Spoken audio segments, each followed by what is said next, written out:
Good evening दोस्तों, मैं TJ sir और आप लोग थंबनेल देखे ही होंगे। आज ये इंडियन पॉलिटी का दूसरा क्लास है और आज हम लोग देखने वाले हैं भारतीय संविधान का सामान्य परिचय। और हम दूसरा टॉपिक हम लोग देखेंगे कि कैसे संविधान का निर्माण हुआ, उसका घटनाक्रम, क्या क्या प्रमुख बिंदु हुआ, संविधान सभा का गठन, सदस्यों की संख्या और सभी चीजों के बारे में डिटेल से। तो चलिए हम सबसे पहले हमारा पहला टॉपिक शुरू करते हैं और ये क्लास 2 है। ऐसे ही हम लोग पॉलिटी कुछ दिनों में पूरा कंप्लीट करेंगे A to Z। तो यदि ये वीडियो आपको पसंद आएगा तो जरूर वीडियो को लाइक, शेयर और चैनल को सब्सक्राइब कर लेंगे। और ये जो क्रम होगा, ये जो क्लासेस चलेंगे वो थ्योरी बेस्ड होगा। तो चलिए हम स्टार्ट करते हैं। सबसे पहले हम लोग देखते हैं कि संविधान होता क्या है। तो संविधान क्या होता है कि एक आधारभूत वैधानिक दस्तावेज होता है जिससे शासन का मूलभूत सिद्धांतों का उसमें वर्णन होता है और उसी के नियमों के तहत क्या होता है, हमारा राज्य या हमारा केंद्र या हमारा देश उसी के अनुसरण से ही चलता है और इसी के आधार पर ही एक देश का, राज्य का संचालन किया जाता है। यदि हम इसको देखें भारतीय संविधान की स्थिति के बारे में, तो यहाँ हम लोग पाते हैं कि भारत में जो है, जो शासक वर्ग नहीं बल्कि संविधान की सर्वोच्चता है। संविधान में जो बातें कही गई है उसी को सबसे ऊपर माना जाता है और सभी कानून संविधान के अधीन ही बनाए गए हैं। जो संविधान में प्रावधान किए गए हैं उसी का संरक्षण करने के लिए उसी के हिसाब से कानून जितने भी है वो बनाया गया है। यदि हम विश्व के परिप्रेक्ष्य में देखें संविधान को, तो क्या होता है कि विश्व में जो प्रथम संविधान है वो अलिखित संविधान है। कहाँ का? ग्रेट ब्रिटेन का।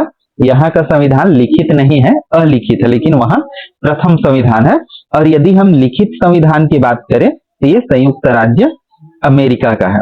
और हम लोग यदि भारत के परिप्रेक्ष्य में बात करें तो विश्व का सबसे जो बड़ा लिखित संविधान है वो भारत का है, ये सबसे बड़ा है।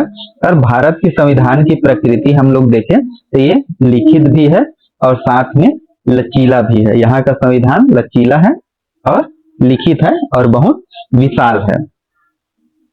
आगे हम लोग देखते हैं कि आखिर संविधान लिखने की जरूरत क्यों पड़ा हमको, या क्यों लिखित संविधान है यहाँ। तो इसके 3 मुख्य कारण बताए गए हैं कि ये संविधान को क्या किया गया, जब संविधान सभा का गठन किया गया उसके एक निश्चित अवधि के बाद इसको बनाया गया। साथ में संविधान सभा द्वारा बनाया गया, मतलब एक निश्चित उनके लिए व्यक्ति नियुक्त किए गए थे। जैसे संविधान सभा के 389 सदस्य या 299 जो सदस्य है पाकिस्तान बनने के बाद, तो और ये एक निश्चित तिथि को क्या किया गया था, लागू भी किया था। कब लागू किया गया था? बिल्कुल हम सबको पता है, 26 जनवरी 1950 को। यदि हम भारतीय संविधान की संरचना की बात करें कि भारतीय संविधान का हमारा संरचना कैसा है, तो जो हमारा मूल संविधान जब बना था, मतलब बिल्कुल बन के तैयार हुआ था 26 नवंबर 1949 को ये कंप्लीट हो गया था। तो उस दौरान जब बना था तो इसमें भागों की संख्या 22 था और अनुच्छेद की बात करें तो इसमें 395 अनुच्छेद थे और अनुसूचियों की बात करें तो ये एक भाग है, तो उसकी संख्या कितना था? 8 था। लेकिन वर्तमान में इन 50-75 सालों में हमारे संविधान में कई सारे परिवर्तन हुए हैं, कई बहुत बड़े परिवर्तन या संशोधन के नाम से जिसको जाना जाता है। तो लगभग आज के डेट में गणना के आधार पर 25 भाग है, लेकिन अभी भी भागों की संख्या हम लोग देखेंगे तो 22 है, क्योंकि उसमें 1-2 भाग जो है वो जुड़ गए हैं। जैसे 4A जुड़ गया है और साथ में 9A जुड़ गया है और ऐसे ही जो है 14A जुड़ गया है और साथ में 14A, 9A और 9B भी जुड़ा है। लेकिन ऐसे करके देखिए ये कितने भाग जुड़ा है? 4 भाग। लेकिन ऐसे करेंगे तो ये 26 हो जाएगा। तो एक भाग जिसको हम लोग क्या बोलते हैं 7वां भाग, वो क्या किया गया है, उसको निरस्त कर दिया गया है। तो एक कम हो गया, तो टोटल मिला के 25 भाग। लेकिन भागों की संख्या की दृष्टि से देखें कि संविधान में कुल कितने भाग है, तो आज भी है 22 भाग ही है संविधान के, लेकिन गिनती में हम लोग देखें तो भले 25 है। तो यदि पूछा जाता है प्रश्न में संविधान में के भागों की संख्या, तो आज भी आपको 22 ही बताना है। जब तक ना पूछा जाए कि संख्या की दृष्टि से कितना है, तभी आपको 25 बताना है। अन्यथा जो भाग की संख्या है हमारे संविधान का वो 22 ही बताना है। और अनुसूची जो हमारा 8 था, तो 8 जो अनुसूची है वर्तमान में कितना हो गया 12। और अनुच्छेदों की संख्या भी बहुत बढ़ गया है, बिल्कुल ठीक तो नहीं है, लेकिन अनुच्छेद गिनती की है ना, ये अनुच्छेद गिनती में है। लेकिन आज भी नंबरिंग के हिसाब से हम देखें तो 395 अनुच्छेद है, क्योंकि इसमें ढेर सारे में क्या है 1 2 3 करके जुड़ गए हैं। जैसे हम लोग देखें तो हमारा पंचायत राज अधिनियम में ही हम लोग देखते हैं तो लगभग उसी में अकेले 52 लगभग अनुच्छेद अकेले उसमें जुड़ा हुआ है। इसी प्रकार से हम लोग और भी देखते हैं, जैसे मूल कर्तव्य हम देखते हैं तो मूल कर्तव्य में भी 11 भाग जुड़ गए हैं। इसी प्रकार से जो हमारा समानता का अधिकार है, स्वतंत्रता का अधिकार है, इन चीजों में भी हम देखेंगे अनुच्छेद 15 में, अनुच्छेद 16 में, इसमें भी 4 4 5 5 और अनुच्छेद जुड़ गए हैं। तो ऐसे टोटल हम लोग गिनती में देखें तो 450 से भी ऊपर है, लेकिन गिनती में अभी भी नंबरिंग में संविधान में हम लोग देखेंगे तो 395 ही है। तो पहले जब अनुच्छेद की संख्या 8 था, लेकिन आज इसकी संख्या कितना हो गया है 9 हो गया। तो ये आपको ध्यान रखना है कि अनुच्छेदों जो अनुसूचियां है उनका विकास कैसे हुआ। ये पेपर में आता है कि 9वीं अनुसूची कब जोड़ा गया, किस संशोधन से जोड़ा गया और उसमें क्या है। तो आपको खासकर बहुत सारे ऐसे सार्ट में पढ़ लेते हैं कि हम 9वीं अनुसूची है, लेकिन उसको कब जोड़ा गया, किस संशोधन से जोड़ा गया, ये भी आपको याद रहना चाहिए। तो आपको याद रखना है ये कि जो हमारा संविधान जो 9वां अनुसूची है, जो 9वीं अनुसूची है वो प्रथम संविधान संशोधन द्वारा जोड़ा गया और कब जोड़ा गया 1991 में जोड़ा गया। और ये किससे संबंधित है, भूमि सुधार से संबंधित कानून है ये। तो ये और इसमें जो संशोधन किया गया है उसके तहत ये जोड़ा गया 1951 में। अब हम देखते हैं 10वीं अनुसूची। तो 10वीं अनुसूची कब जोड़ा गया, किस संशोधन से जोड़ा गया, ये जोड़ा गया था 1985 में। और संविधान संशोधन कौन सा है, 52वां संविधान संशोधन के तहत इसको जोड़ा गया। और ये क्या है, दल बदल कानून के बारे में है। मतलब दल बदल कानून की पहले क्या थे, कोई भी आदमी किसी भी पार्टी से विधायक बना, सांसद बना और बीच में फिर वो एक पार्टी को छोड़ के दूसरे पार्टी से मिल जाते थे। तो आज की डेट में उन चीजों का प्रतिबंध है कि यदि वो उस पार्टी की सदस्यता से इस्तीफा देता है तो उसका जो विधायकी है या जो सांसद है उसका पद ही क्या हो जाएगा, समाप्त हो जाएगा। तो ये दल बदल कानून है हमारे 10वीं अनुसूची में। इसी प्रकार से हम लोग 11वीं अनुसूची का देखते हैं कि 11वीं अनुसूची में क्या है। तो 11वीं अनुसूची जोड़ा गया, इसमें पंचायती राज है, मतलब पंचायती राज। और इसको कब जोड़ा गया था, 73वां संविधान संशोधन 1992 द्वारा जोड़ा गया था। और इसको हम लोग अनुच्छेद मतलब जब संविधान के अनुच्छेदों में या भागों में देखते हैं तो ये किस भाग में है, भाग 9 में है। भाग 9 में ये है और भाग 9 क में ये वाला है। तो ऐसे करके तो 73वें संविधान संशोधन से पंचायती राज 11वीं अनुसूची जोड़ा गया और 74वें संविधान संशोधन 1992 द्वारा नगरीय निकाय जोड़ा गया, इसमें संविधान की अनुसूची 12वीं में। तो ये चीजें हैं, तो यहाँ पर हमको ये मुख्य चीजें ध्यान रखना है। और इसके अंतर्गत हम लोग देखते हैं तो पंचायती राज में और इसमें क्या क्या विषय है, ये सारी चीज हम आगे और जब इसको अनुसूची को हम डिटेल से पढ़ेंगे तब उसको ये सारी चीजें हम एक बार और पढ़ेंगे। हमारा परिचय था। अब हमारा जो दूसरा भाग है, दूसरा चैप्टर संविधान निर्माण के प्रमुख घटनाक्रम है, उन चीजों के बारे में पढ़ेंगे कि संविधान सभा का गठन से लेकर जब संविधान बन के तैयार हुआ 26 जनवरी 1950 को लागू हुआ तब तक के प्रमुख घटनाएं क्या हुआ। जैसे हम लोग प्रारंभ में पढ़े थे, फर्स्ट चैप्टर में हम उसके मतलब उसके गठन कैसे हुआ कि उसके पहले की प्रक्रियाओं को पढ़े थे। अब हम संविधान के बनने की प्रक्रियाओं को इसमें पढ़ेंगे। तो संविधान सभा का गठन हम लोग देखें तो ये किस आधार पर हुआ था, कैबिनेट मिशन योजना 1946 के आधार पर संविधान सभा का गठन हुआ था। और इनका क्या है, अप्रत्यक्ष और सांप्रदायिक निर्वाचन पद्धति से इसका चुनाव हुआ था। और साथ में प्रत्येक 10 लाख जनसंख्या में एक प्रतिनिधि मान्य किया गया था। और टोटल मिला के कुल सदस्यों की संख्या कितना था, 389। और ये अनुपातिक प्रतिनिधित्व और एकल संक्रमण मत प्रणाली से ये चुना गया था। और प्रांतीय विधानसभा के सदस्य इनको क्या करते थे, चुनते थे। मतलब उस समय प्रांतीय विधानसभा हुआ करता था, जैसे हम लोग पिछले क्लास में पढ़े हैं भारत शासन अधिनियम। मैं वहां यहाँ उसको डिटेल से नहीं बता रहा हूँ कि उसके तहत या 1919 या 1909 इनके तहत हम इनको डिटेल से पढ़े हैं। तो आप पिछला क्लास देखोगे तो और उन चीजों को जान जाओगे कि जो प्रांतीय विधानसभा थे उन्हीं के सदस्य इनको चुनते थे, और प्रत्येक 10 लाख जनसंख्या में एक, और ये साथ में अप्रत्यक्ष चुनाव था। जैसे आज के डेट में प्रत्यक्ष चुनाव होता है वैसा इनका चुनाव नहीं होता था। इनकी संख्या, कुल सदस्यों की संख्या 389 है, और साथ में इसमें थोड़ा सा ये ध्यान रखना कि व्यापम ने एक बार इसको 385 भी संख्या को लिया हुआ है।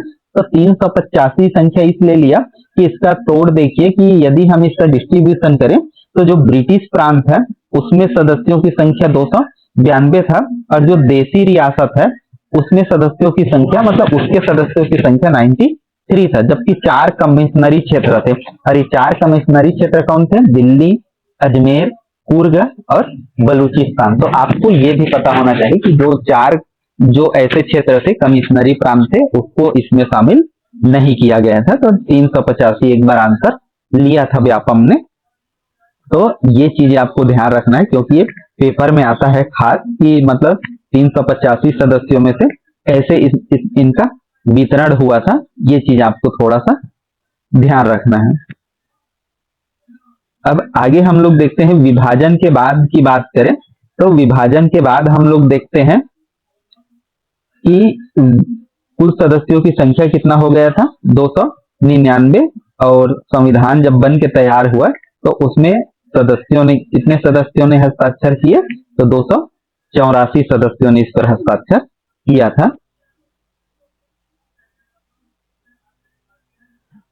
और यदि हम लोग देखें छत्तीसगढ़ से प्रतिनिधित्व के बारे में, तो छत्तीसगढ़ से टोटल इसमें 6 सदस्य थे, जिसमें ब्रिटिश प्रांत से 3 और देसी रियासत से 3। तो आपको जानना है ब्रिटिश प्रांत कौन था? रायपुर, बिलासपुर और दुर्ग। क्योंकि संविधान सभा का गठन जब 1946 हुआ तो उस समय छत्तीसगढ़ में केवल 3 जिले थे, और रियासत भी यहाँ पर थे, मुख्य रूप से रायगढ़, सरगुजा और कांकेर। तो यहाँ 3 देसी रियासत से थे, और यहाँ पर जो 3 जिले थे वहां से। तो ये खासकर पूछा जाता है कि सीजीपीएससी या जो भी एग्जाम होते हैं व्यापम, उसके लिए आपको ध्यान रखना है। रायपुर से, तो रायपुर से पंडित रविशंकर शुक्ला, बिलासपुर से तो बैरिस्टर छेदीलाल, और दुर्ग से घनश्याम सिंह गुप्ता। ये तीनों ब्रिटिश प्रांत से थे, जबकि देसी रियासत से किशोरी मोहन त्रिपाठी, ये रायगढ़ से, रघुराज सिंह ये सरगुजा से, और राम मोहन कोटई ये कांकेर रियासत से था। किशोरी मोहन त्रिपाठी ये महिला थी ना, ये चीज आपको ध्यान रखना है। अगला हम लोग देखते हैं इसके प्रमुख सत्रों के बारे में।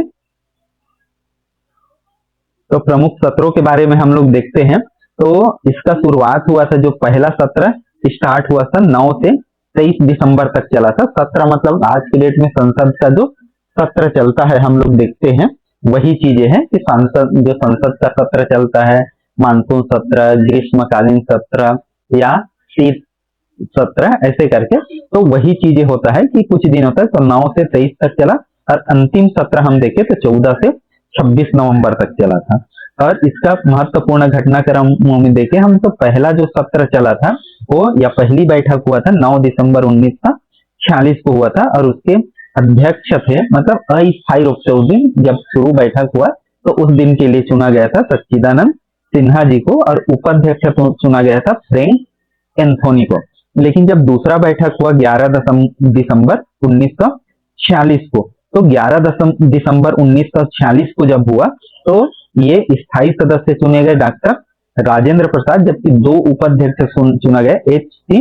मुखर्जी और V.P. कृष्णमाचारी। तो 2 ये आपको उपाध्यक्ष के बारे में भी ध्यान रखना है। मैं ट्राई किया हूं कि हर ऐसा कोई भी चीज छोटी से छोटी बात ना छूटने पाए, लेकिन यदि आपको लगता है कि ये चीजें मिस हुआ है या छूटा है या मैं भूल गया हूँगा तो आप कमेंट करके जरूर वो टॉपिक बताएंगे, ताकि जो भी देखें उनके लिए भी हो जाए और हमारे लिए भी आगे के लिए हो जाए। जबकि इस बैठक का मुस्लिम लीग ने क्या किया था? बहिष्कार किया था।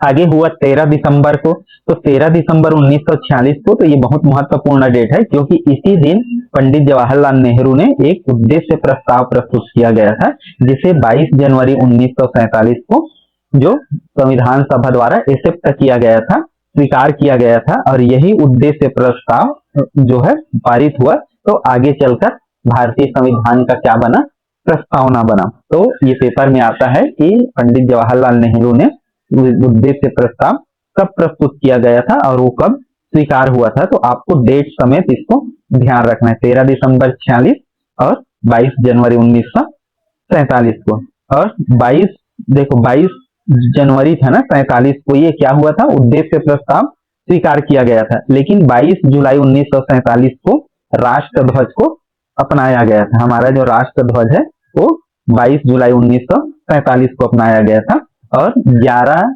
सत्रों के बाद हमारा जो संविधान है 26 नवंबर 1949 को अंगीकृत किया गया, आत्मर्पित किया गया, मतलब स्वीकार किया गया। और इसीलिए अब के डेट में 26 नवंबर को संविधान दिवस के रूप में मनाया जाता है। आज के डेट में 26 नवंबर को संविधान दिवस के रूप में मनाया जाता है क्योंकि उस दिन संविधान को हम लोग अंगीकृत किए थे।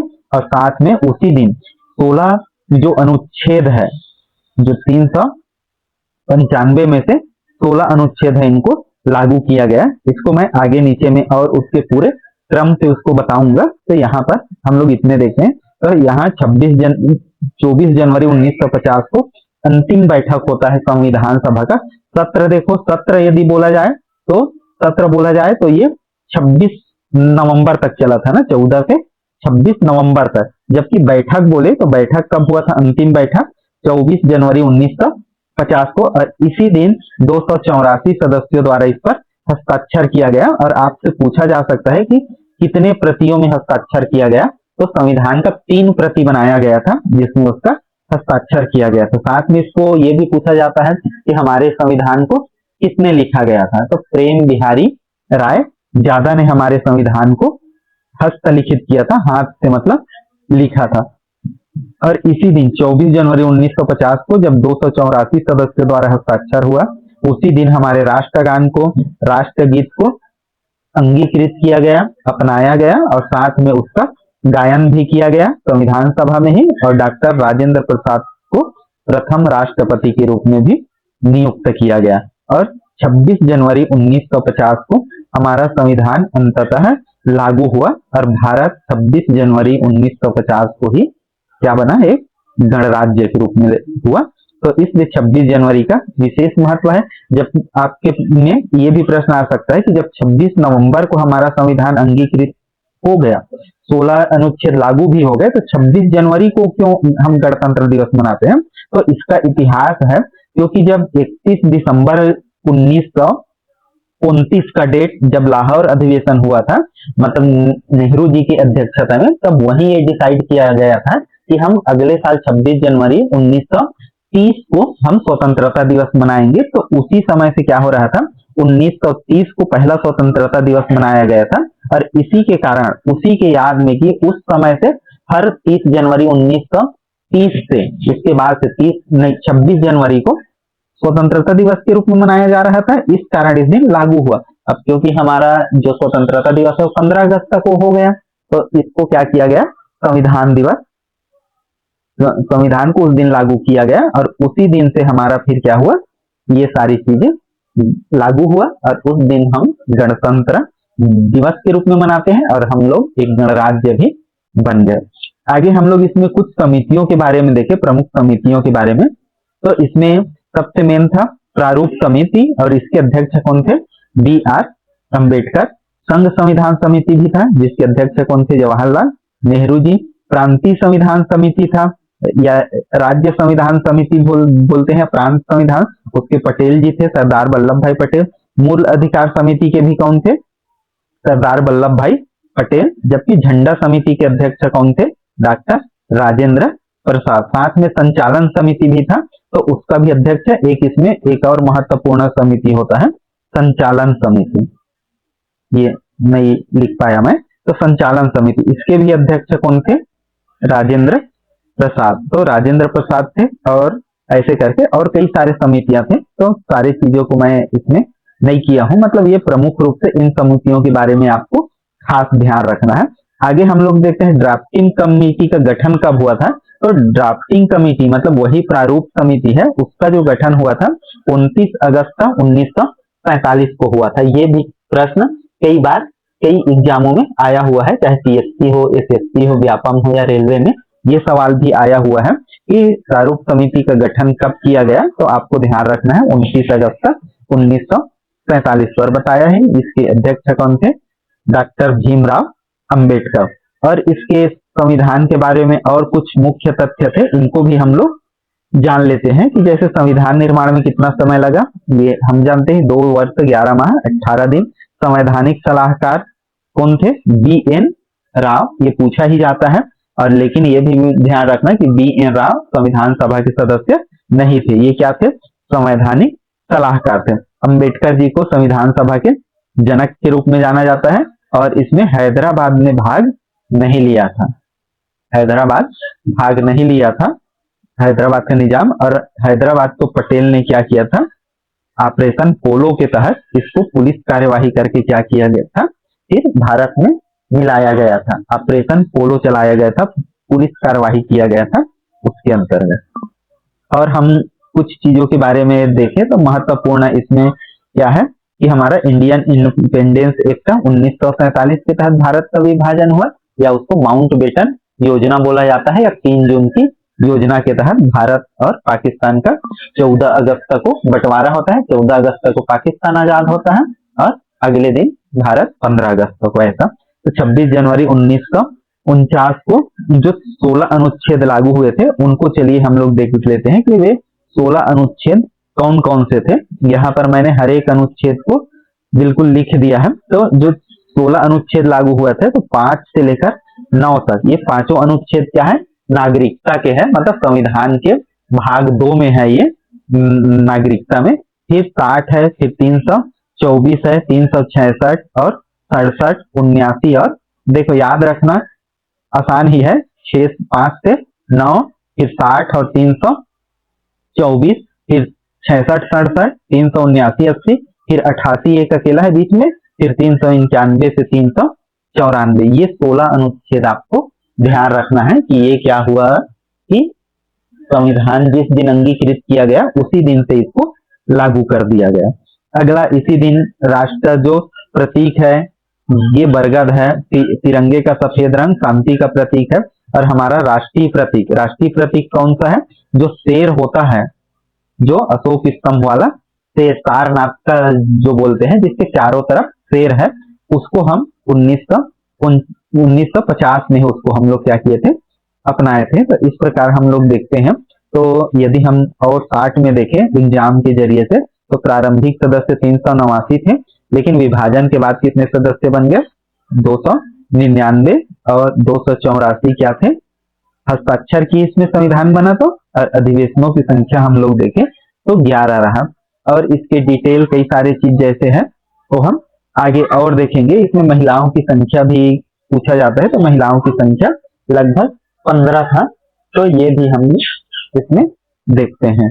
तो दोस्तों इस प्रकार से हमारा संविधान का परिचय और संविधान के बनने का जो प्रमुख घटनाक्रम है उसको हमने देखा। तो यदि ये वीडियो आपको पसंद आया होगा तो जरूर वीडियो को लाइक, शेयर और चैनल को ऐसे ही और वीडियो पाने के लिए सब्सक्राइब कर लेंगे। तो फिर मिलते हैं हम नेक्स्ट वीडियो में, नेक्स्ट क्लास में। तब तक के लिए धन्यवाद।